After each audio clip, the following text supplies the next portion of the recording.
If you are justice, please do not lie.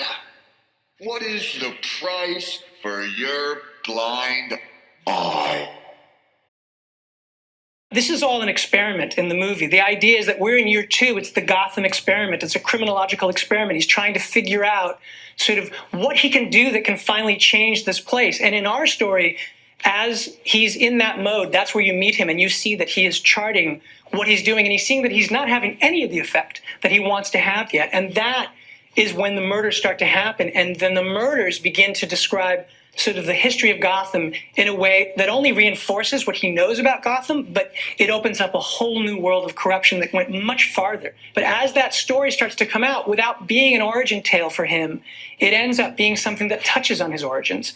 Paul Dano plays a version of the Riddler that no one has ever seen before, and it's really exciting. He's such an incredibly creative actor, and so what he is doing, I think, is going to blow people's minds. And then to have Zoe Kravitz, her iteration of Selena Kyle, like, to me, that's incredibly exciting. You have an iteration that you've never seen of what she's doing, but it touches on all these kind of iconic sort of things that people know from the comics. So Selena isn't Catwoman yet. That's actually part of the journey. Oz is not yet the Kingpin that he's going to become. He's the Penguin. In fact, doesn't like being called the Penguin. And the Riddler is just emerging for the first time. So that's all incredibly exciting. And then we have, to have Andy Serkis, who is, I work with on the Apes movies, is one of the most beautiful actors. And he is playing an iteration of Alfred. And then we have, the amazing John Turturro, who's going to be a Carmine Falcone, who, again, I think in this iteration, you've never seen that version before. And how all these characters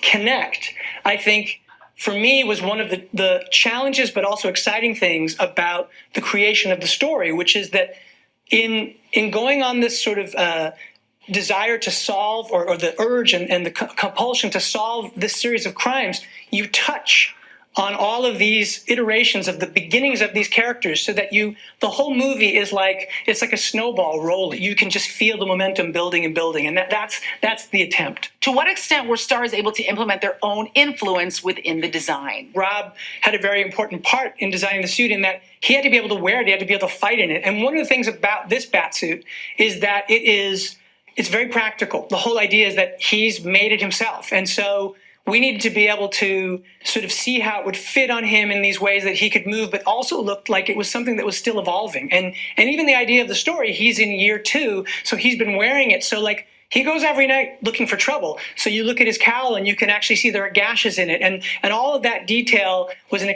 incredibly exciting sort of dialogue. You're absolutely right. It's just as important as any of the Rogues Gallery. It's sort of like the nature of what this place is and the history of it is critically important to our story. And one of the things that I really wanted to do, because it is the center of this story, especially the history of corruption in the city, was I wanted to present it in a way that was really fleshed out. I wanted it to feel like an American city you'd never been to. Let's say there's we have a Gotham Square. So that's like Times Square, right? Now, if we shot it in Times Square, then you'd be like, I guess Gotham is New York. But in our case, it's actually going to be Liverpool. And the idea is to go to Liverpool, where there's all the sort of the foundation of the Gothic architecture, and then add all of the more modern structures through CG, but in a way that you're going to, when you see the movie, now that I've blown it, of course I've told you what it is, but you'll be like, hey, where's that city? Where did they shoot? And so the aspect of Gotham and realizing it has been, for me, one of the great pleasures in getting to mount the movie. How do the citizens of Gotham perceive the vigilante? He's not yet the vision of the character that he becomes, where he becomes a symbol of hope for the city. He's earlier in the trajectory, and so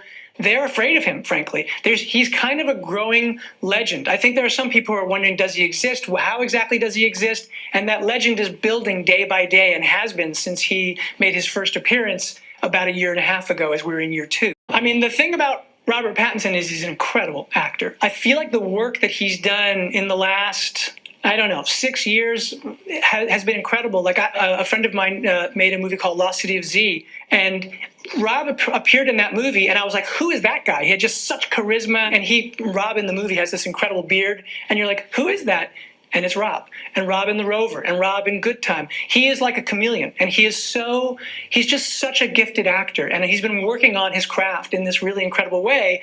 And he also happens to be a tremendous, passionate sort of fan of Batman the way that I am. And so it was it was an incredible thing to be able to connect with him and to share our excitement about the character. It's funny. It's like stepping into your childhood in a certain way, because obviously the first thing you have to do is you have to craft a story that you think is worthy of the character.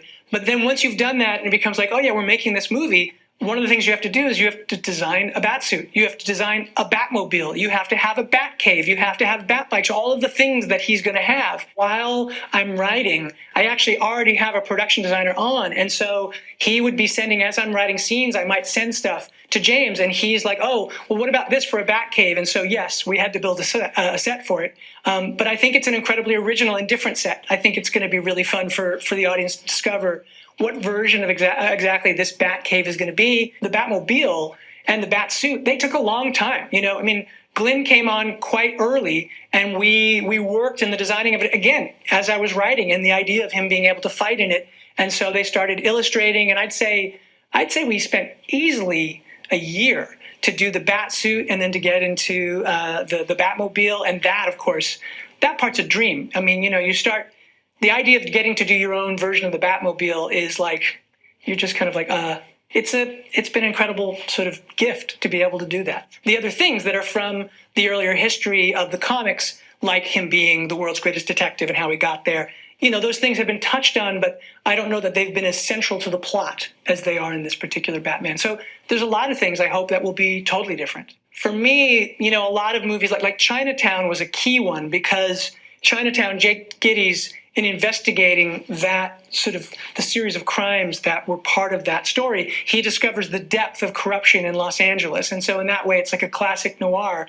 And that's very much the series of murders that Batman is investigating are very much in that mode. So Chinatown was a really big one. And that idea of that kind of gritty, flawed, this humanity of it, that was very much inspired by those kinds of movies. When you look at the comics, there are so many iterations of Batmans. There are so many different people's Batmans. There's Neil Adams' Batman. There's, of course, there's Bob Kane and Bill Finger's Batman, and there's Frank Miller's Batman. There's so many Batmans. And so to me, that's one of the joys of being in the kind of comic book world, is to try and say, hey, what can we do to put our spin on this so that people can find a new way of looking at that character that they love? It's the strange thing of wanting to be able to find a way to come at it in some new way, and yet it has to be connected to that thing that you love. And that, for me, being part of that history and being part of all of that is sort of almost unbelievable. You have to pinch yourself.